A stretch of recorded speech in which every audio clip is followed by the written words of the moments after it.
Welcome to ATN Society Watch. This is a program where we ventilate societal issues, give them aggregate attention with a view to prefer solutions that will benefit humanity. First, the headlines. River State, court strips woman of ex-husband's surname. Akwa Ibom State, man arrested for allegedly murdering wife. Senator Akpoti Uduaghan, Ogunleye says Natasha's beauty, reason for political challenges. And for security, we have traditional ruler, foreign nationals arrested for kidnapping. Remember, we're open for advert placement, news and events coverage, personality, society and political interviews, product service promotion, and commercials. Remember to connect with us on all our ATN socials, on Facebook and YouTube, Atlantic Television Network, on Instagram and TikTok, Atlantic TV Network 1. We're on Twitter on Atlantic TV Net. Watch us live on our website on www.atlanticnetwork.tv. We'll go on a quick break, and when we get back, I will introduce my guest to you and we'll dive into these reports. Please stay with us.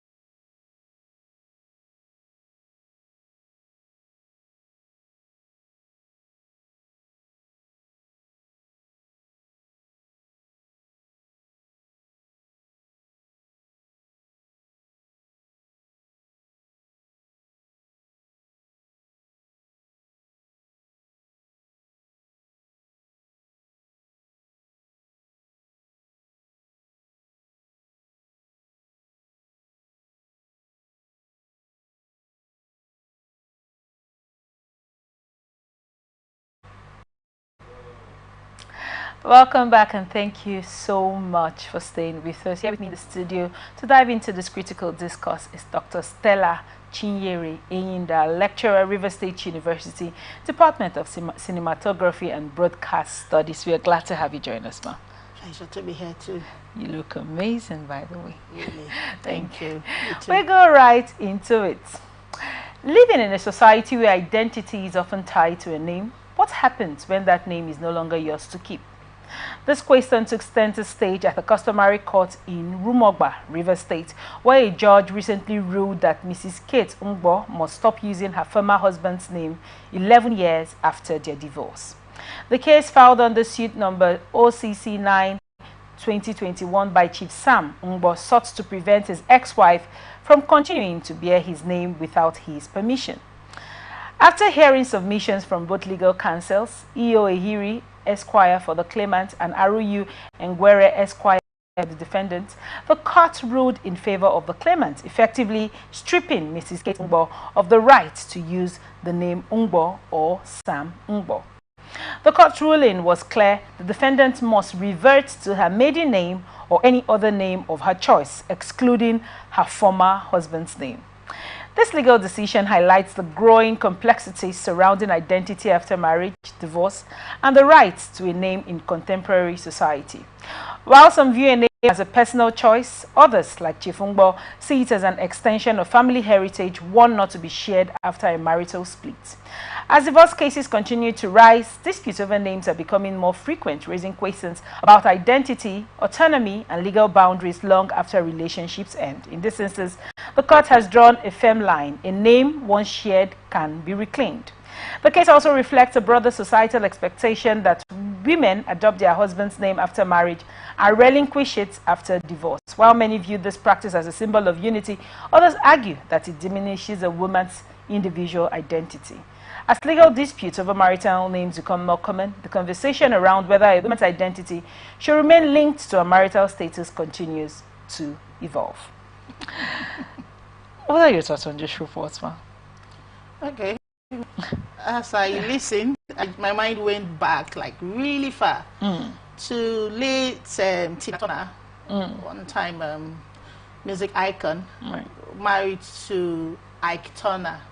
You know, that stardom came after the marriage to Ike Turner. So when divorce came, she asked for one thing, just one thing: the name Turner. Because for her, she believes that's the name that made her That's her stage name. That is the name she's known for worldwide. So she asked that I keep everything, but please leave the name Turner. And she continued with that name Turner till the end. So we all know her as Tina Turner. Nobody knows her maiden. I don't even know her maiden name. I just know her as Tina Turner, former wife, ex-wife of Ike Turner. All right. So when you look at this, you know, this analysis you just gave me, the case of Tina Turner, what comes to your mind as regards women? When you get married, there's usually this expectation that you drop your father's name and move to a Mrs. Societal expectation, as it were. Societal expectation. You know, some people have an agreement seemingly with their partners, and they say, okay, no, I'm not going to drop my name. I'm going to still continue using my father's name. In some families, that is a lot of dispute. When you look at that, and you know, the case of Tina Turner and this case, what are your thoughts? Name, identity. You know, before this contemporary, we used to say that a name defines you. There's so much tied to the name you go by.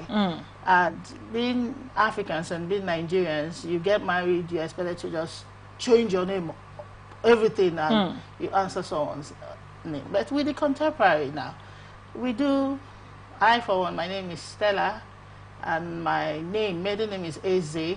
Now my name is Ainda. What we do now, Stella, Chinyere, Eze, then this hyphen, and then Ainda. And sometimes I wonder, are we doing that because we expect that in the nearest future we need to drop that other name? So we just continue with the other name. Remember, the name just got added to us with the hyphen. Right. Hyphen Ainda. So am I expecting that tomorrow I want to go in for divorce, so I just drop the name?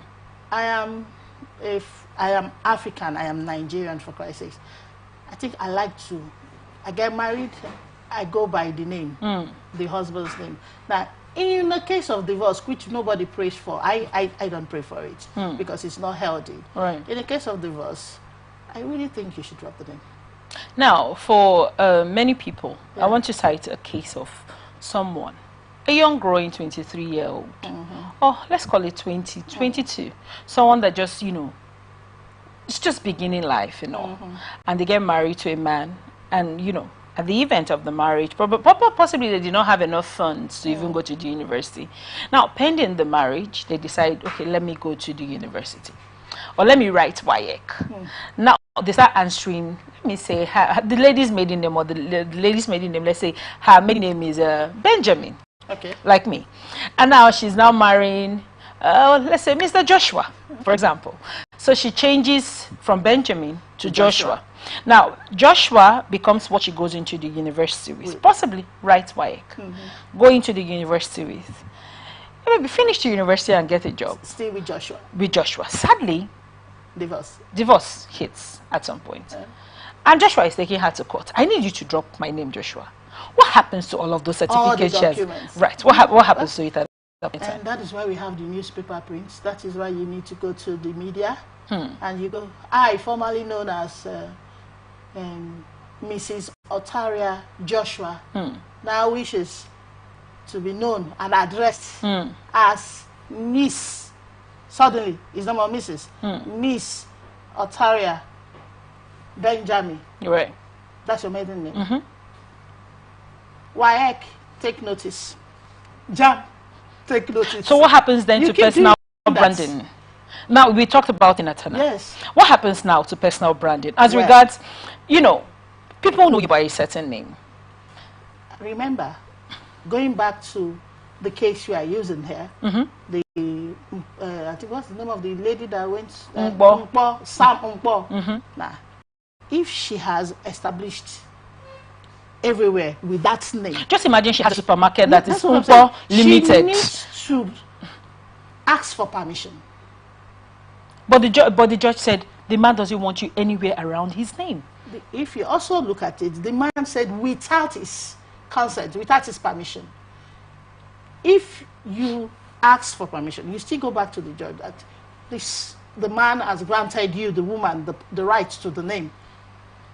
You can't just go and ask for divorce and you still want to go by the name of the man. For Christ's sake, you ask for divorce, meaning you are breaking every tie to the name. So it means you're also breaking every tie to the man. You're breaking every tie to the name of the man.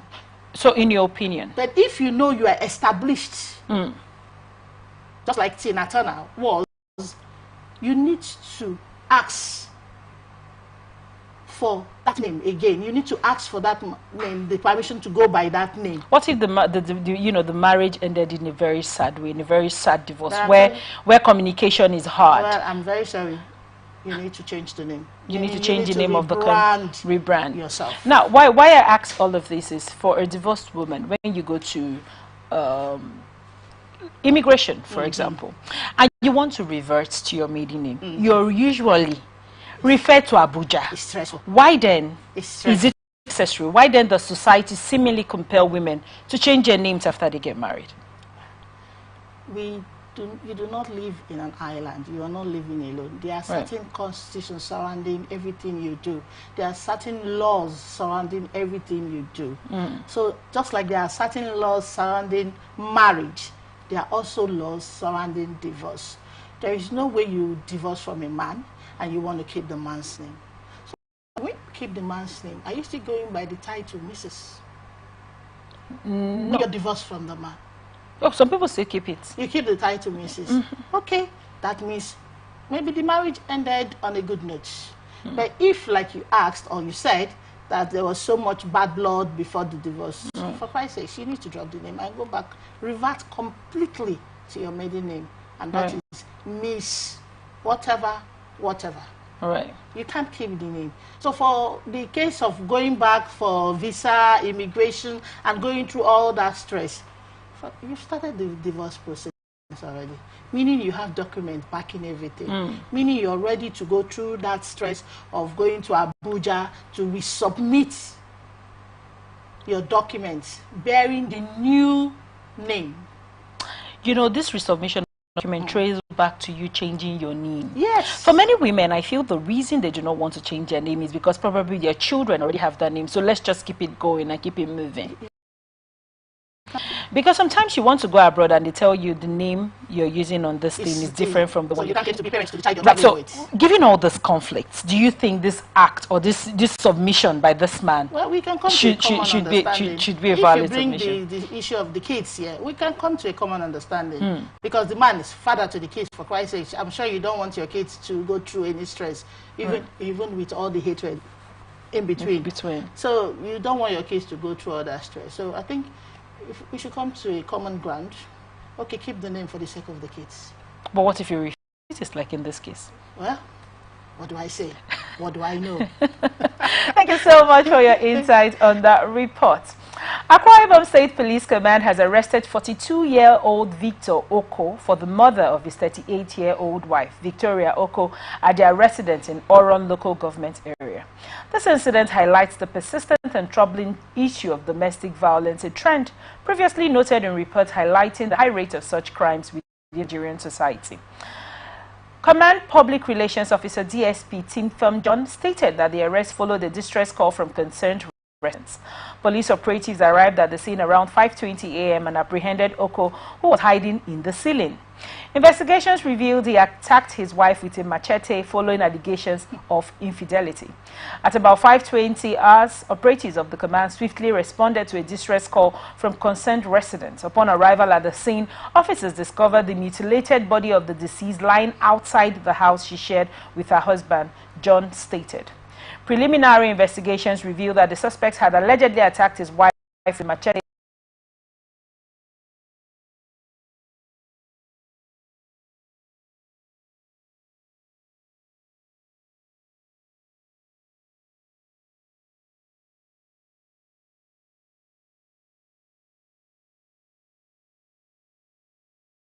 pattern of violence against women that demands immediate attention and action from law enforcement, community leaders, and social support organizations. Now, for February alone, we had reports of 1,789 abuse, domestic abuse cases 1,789. for February alone. February this year. This year, February alone. Oh my God. When you look at that, what are your thoughts as regards this report? That's serious, really. It breaks my heart. It does. It's sad. In this time, we are still having this kind, and the statistics you just gave is alarming. Oh, it's so bad that the House of Representative, the Speaker, the Deputy Speaker, is like it's getting way too much because it's getting higher by the day. I say it should be going down. No, it's not going down. It's actually increasing. Wow. What kind of society are we living in? I really don't know. But for me, even as a young girl, before I got married, I've always spoken up when it has to do with this domestic abuse. As a young girl, I hear or I see you do it, I lash out, and sometimes I feel this one-man squad or something like that. I don't want to say I blame the woman. No. Okay. You know, orientation matters. Background, where are you coming from? Are you coming from a family where you are listened to? Are you coming from a family where there is a lot of love between your mom, your dad, your siblings, your parents? Because for me, I believe is what your action speaks louder than words. If a man, let me say a young boy coming from a home where he observes that the communication between his parents is love, I'm sure he wants to look out to do way better than his father. For me, I think men that abuse their wives came from abusive homes too. You know, if your mother and your father never fought, if your father never raised his hands on your mom, I don't think you want to do that. Today we teach our sons, respect your sister. It starts from you respecting your sister. Don't hit your sister. Don't say vile words to your sister. You're training that young boy to be a better husband and to be a better father. All right. And where I sort of blame the woman, I have this slogan, and I teach that to my daughters and to the female students in my school. Okay. It slaps you one time. No, it's going to slap you a second time. It slaps you one time and apologizes and says, see how you made me slap you, you run. Because that statement tells you, I am the reason why I was slapped. Yeah. You are never the reason why you were slapped. You were slapped simply because the man feels he has this authority over you. So he should discipline you. So we need to start from the home to change this attitude of men thinking it is their right to discipline their wives. So I want to, something came to mind when, you were giving that really beautiful analysis. I had a guest once come on the show, and he said that when a man marries a woman and your father has collected the bride price elsewhere, your father has relinquished certain authorities he had over you to your partner, as regards your partner has become your father. Really? Your partner has become your Lord. Really? Your partner has become your protector and your provider. Right. Now, by this, by what you rightly said about correction, so in that way, it seems like the husband is playing the role of the dad. Playing the role of the dad. Do you think this thought pattern has further inflated these cases of abuse? And now, when I say the thought pattern, the idea that I counted my money to come and marry you, it's really how high marriages have become. So they feel that, so like people now feel, as I've counted my money to marry you, you're now a product or a consignment I go home with, because it's a purchase. As it is. What are your thoughts in that regard? Very wrong mindset. Very, very wrong. You know, I think this statement you made, that's why when you go to marry these days, you see the fathers, we tell the young man, keep your money. You know, because they want to change that concept narrative, of I paid. You know, they publicly they say you bring all the monies, the man will look at the father who has respect for himself and for his daughter. Look at you and say, I can see you brought plenty money. Keep it, hold it. Or to show like, okay, it takes 1,000 naira from the plenty money you brought. I said, okay, I have taken this 1,000 to buy myself maybe a bottle of chamdor or whatever. Keep the remaining one, and then he reels out rules for you on how to take care of his daughter. Now fathers go ahead to say it. There's a better way to play it. It gives a better playing field. Yes, they go ahead to give rules. You see this, my daughter, you're married. Breakfast is a must. Lunch is a must. Dinner you must give her. Now, she's very stubborn, I know, because she's a woman that believes in herself. And I love her for being that kind of a woman. The day you raise your hand on her because she stood her ground, that day, you hear father say it now. I can't collect my daughter. Now, I really love the fact that we've come towards the family. Yeah. Now, for many people, even though they have certain level of family support, some people do not have family support. Some people go back home to say, I'm being abused. Like, no, God forbid, nobody don't divorce for this house. We no longer have space to take you in. That is why Osinachi died. You know, we no longer have space. You don't have a room here. You can't come back home. So when we now, the way I'm coming from, you know, the angle of the people that should matter. Yes. In the grand scheme of things, when, you know, abuse is being laid out. Now, a woman cannot go back to her family because because the family says, I've seen a situation where the family say you can't come back home. You have to stay there. The mother kept insisting, man and woman used to have problem. You think I and your dad, we've not had issues. I did not leave your dad, though. I did not leave your dad. Now, people are now forced to, you know, stay in that situation. On the other hand, let's talk about religion and how the pastors say you have to stay. God does not love divorce. What are your thoughts in that regard? Sorry. It's like I'm whispering. Will the pastor say that to his daughter? That's the question.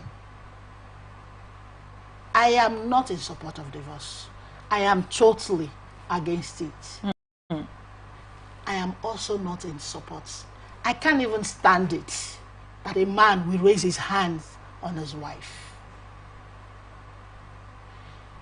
So, in terms of religion, I will continue to ask, will the pastor say that to his daughter?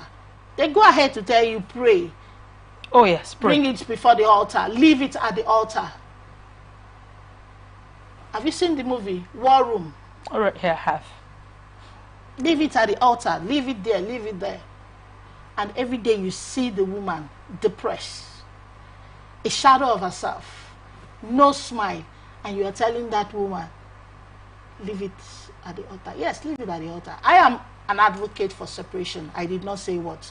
Divorce. If you feel it's getting hot, too hot, separate. Give yourself that space. Probably you will get back to it when you give yourself that space. And in the process of separation, if you find out that it wasn't your fault as a woman, or that really you can't go back, sweetheart, my dear sister, stay back wherever you are. Because this statistics you gave to me, yeah, or you gave to us, yeah, alarming. And yes. I am very sure more than 80% of these statistics were not reported. We are not reported.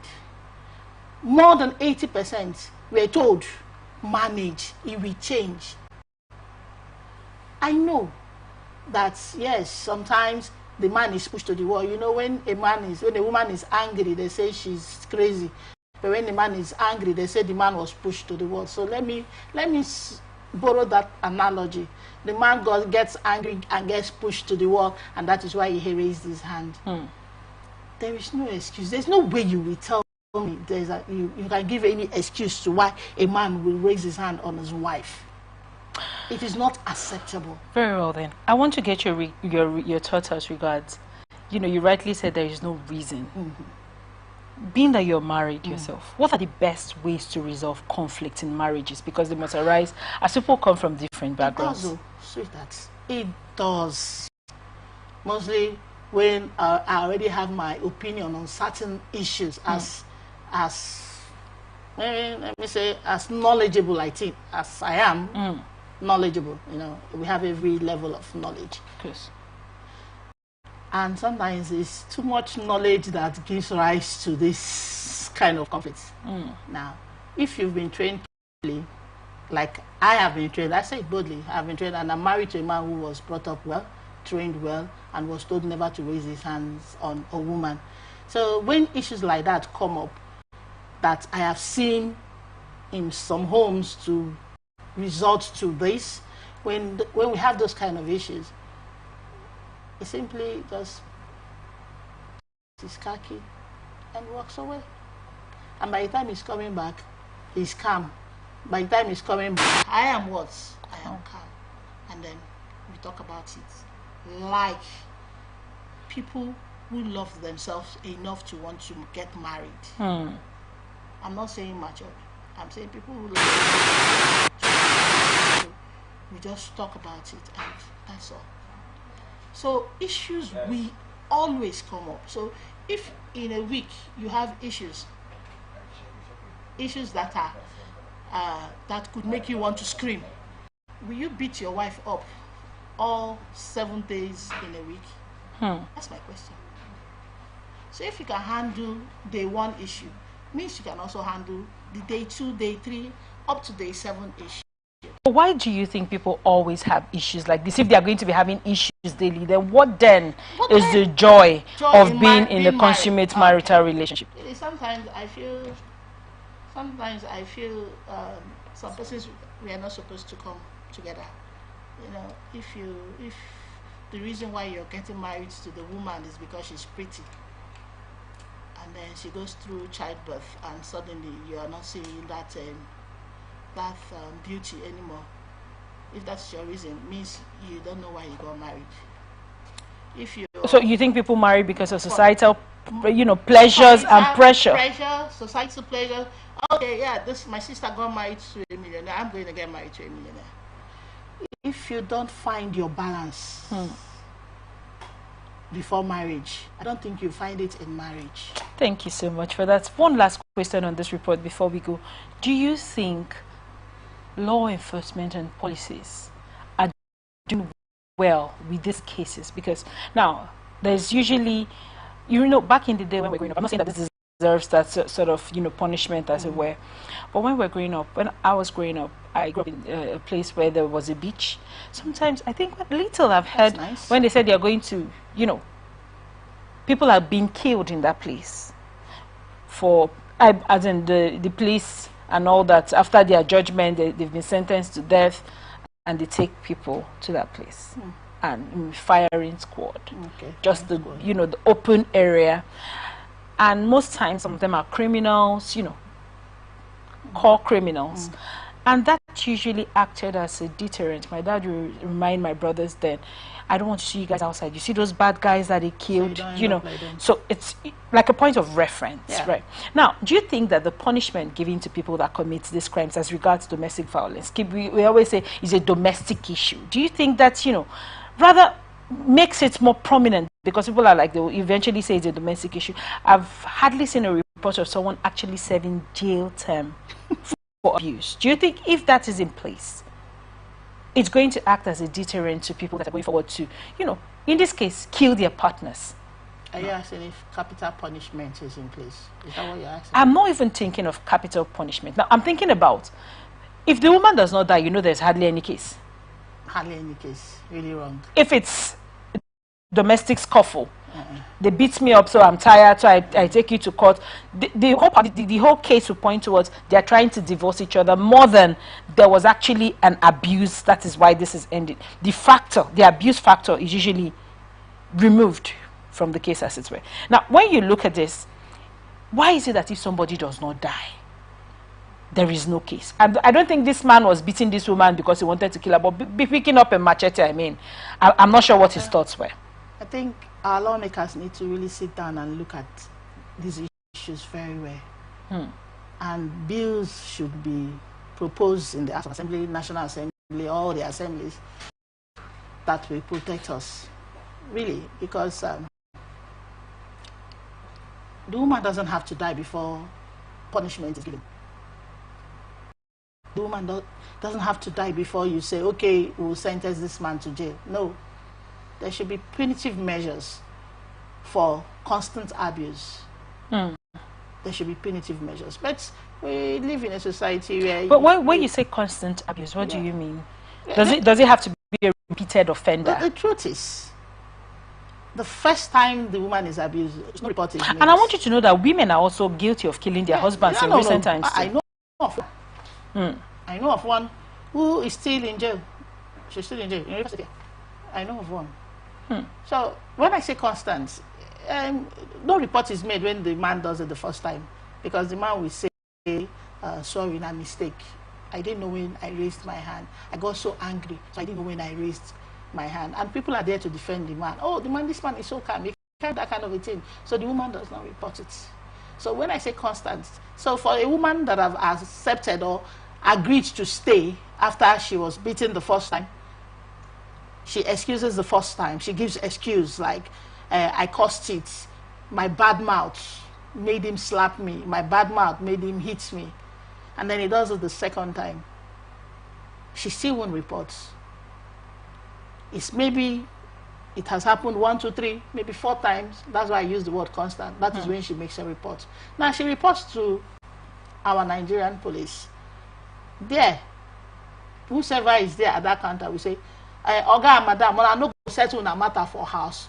In beat you. Now you be the first woman when they beat. That is why I said our lawmakers, the judiciary should look at it and propose bills, promote bills for punitive measures for abuses in marriage. Thank you so much for your insight on that report. Former Minister of Work, Senator Adeseye Ogunlewe, has suggested that Senator Natasha Akpoti-Uduaghan's beauty poses a challenge for her in politics, arguing that men find it difficult to ignore her presence. Speaking to newsmen on Monday, Ogunlewe remarked that female senators hold their ground in political debates and do not see themselves as inferior. However, he claimed that Akpoti-Uduaghan's physical appearance sets her apart, influencing how male colleagues respond to her. But the beauty of the distinguished Senator Natasha is a problem to her, Ogunlewe said, adding, when someone who is pretty passes by, your attitude changes. You may smile, wink, or just notice, but her beauty is a problem. There is no doubt about that. When questioned about the appropriateness of his remarks, Ogunlewe defended this position, stating that it is natural for men to notice attractive women. How can you be a man and a beautiful woman is passing and you close your eyes, he argued. His comments have sparked debate on whether such views reinforce gender stereotypes and undermine women's professional capabilities. Let's gather your thoughts on that, please. Can I laugh a little? Oh my God, that's so funny. Oh my God.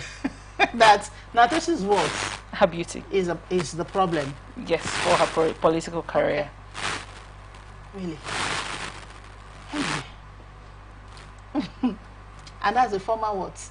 Minister. Yes. How did he handle his office? Did he work with women? Why, as a minister, was he looking at all the beautiful women working in that ministry? That means that ministry wasn't safe for women at all. If you start saying because a woman is beautiful is a problem for her because you cannot but turn and look and wink and how can you be a man? You must be blind. Oh, really? And, oh God, really? That is trying to objectify the woman. There's nothing wrong with a woman being beautiful. every woman aspires to be beautiful. In fact, these days women spend so much money to remain beautiful. When I say to look beautiful, it's like they were not beautiful. To remain beautiful, to maintain the beauty. So why are you trying to objectify the woman? That her problem is because she's beautiful, and a man cannot help but a beautiful man walks past you, you must turn. Really? In communication, there's a theory we call the male gaze theory. Actually, it's a film theory, a feminist film theory, and it is a problem. Natasha's beauty wasn't a problem.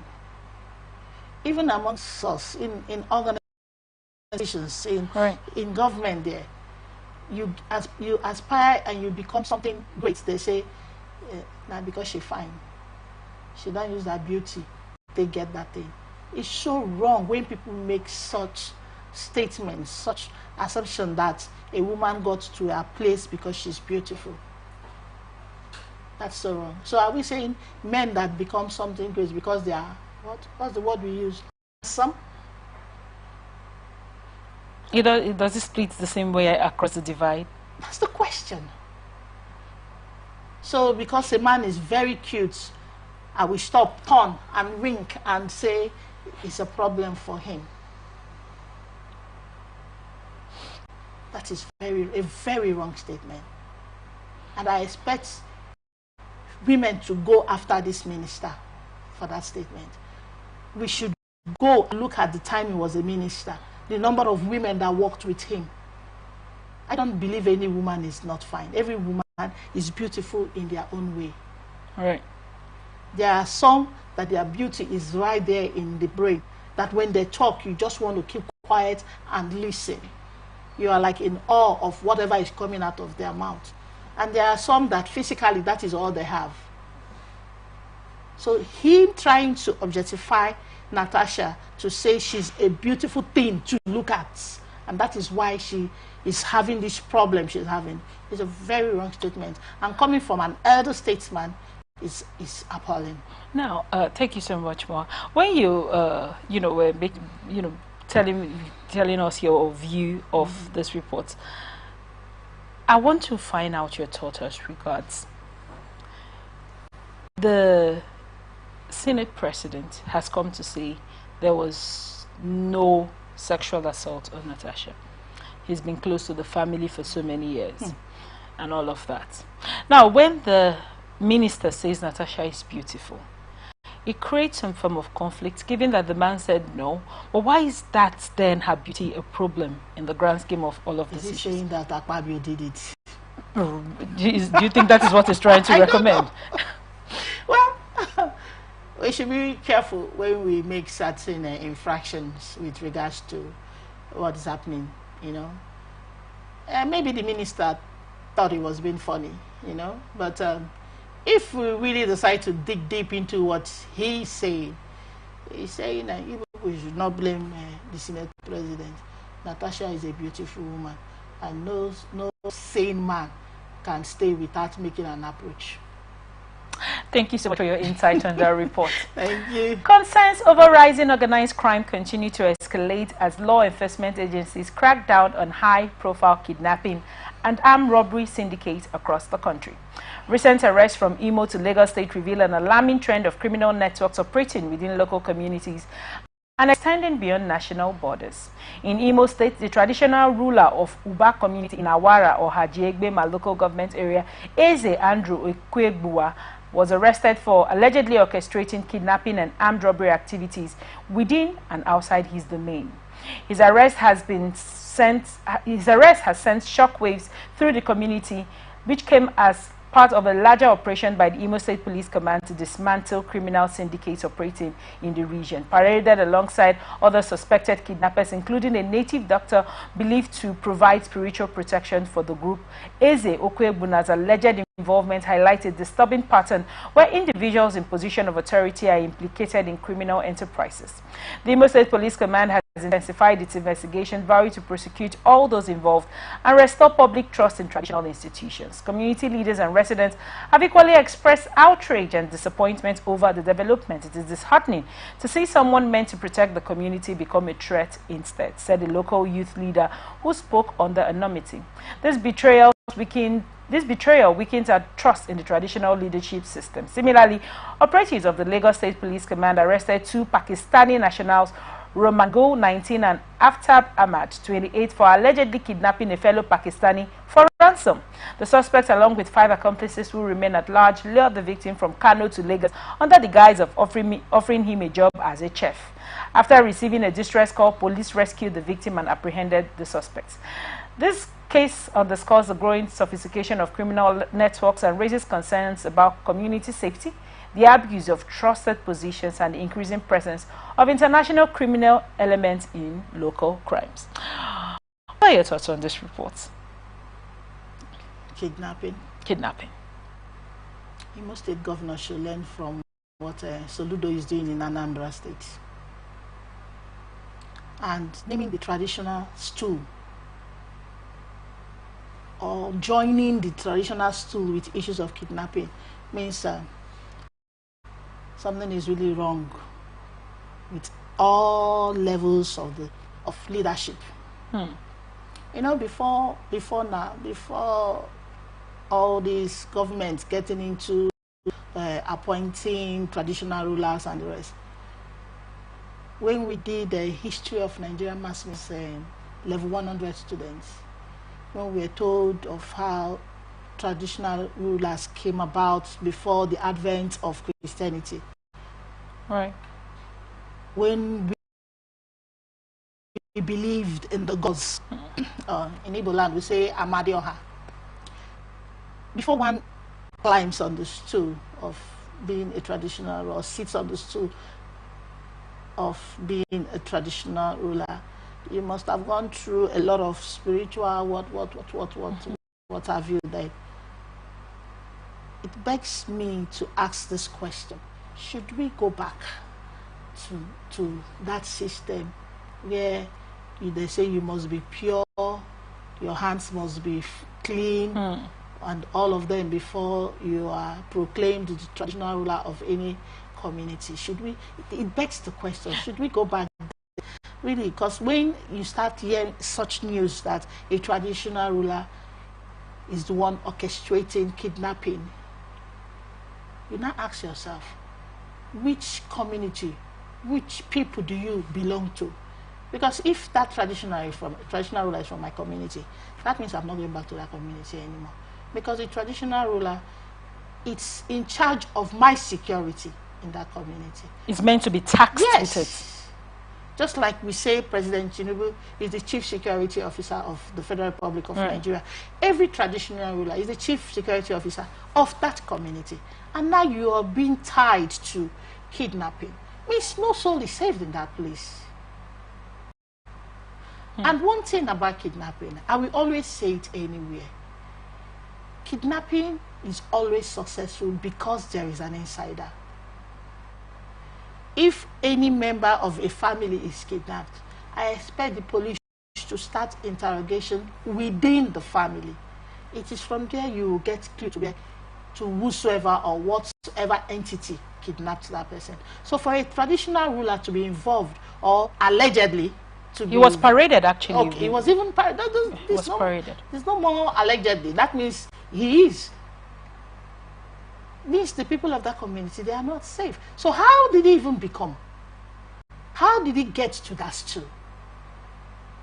So those questions need to be asked, and answers need to be given.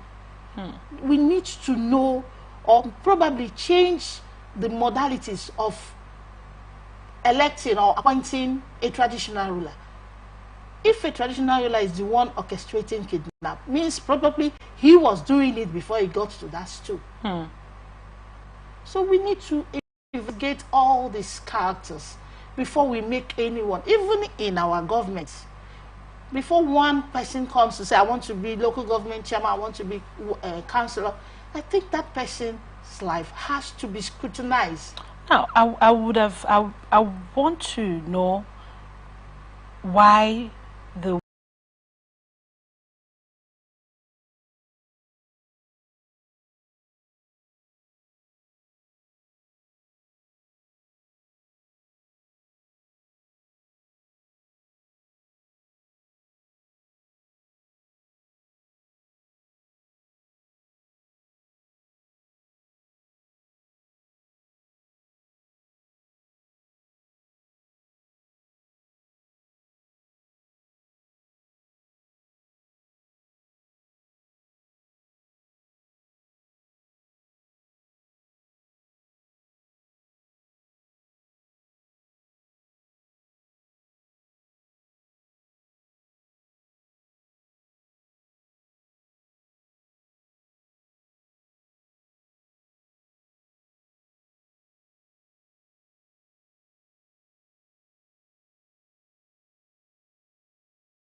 Just the reason. Oh, they do it in Nigeria and got free.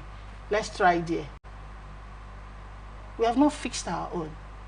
So they are coming here to continue to perpetrate the same crime we are perpetrating as traditional rulers, as people in power.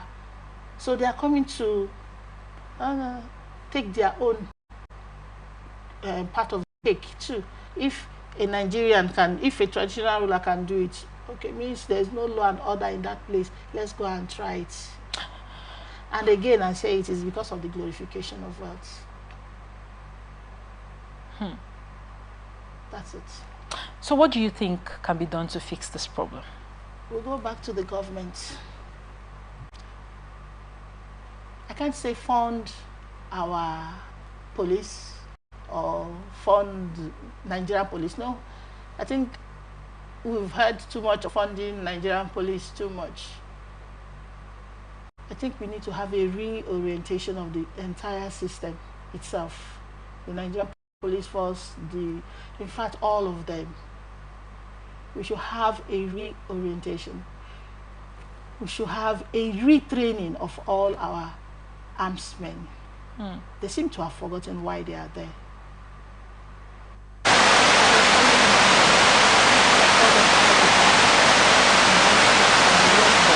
Of traffic there. When the boy came and he had dreads. We are leaving what we should focus on and looking at young men carrying dreads. Our definition of a young man with dreads is that he's a what? He's a Yahoo boy. So if my son comes back from school and is with dread, I should also call him what? A Yahoo boy. We should go back to why we have the Nigerian police force and do the right thing. So I think one way of correcting this issue is not really correcting, or bringing it to the barest number, lowest number ever, is for our Nigerian police force to have a reorientation and a retraining of why they are in the force. Thank you so much for your insights on the report. Well, this is where we wrap it up on this episode of Atlantic Society Watch.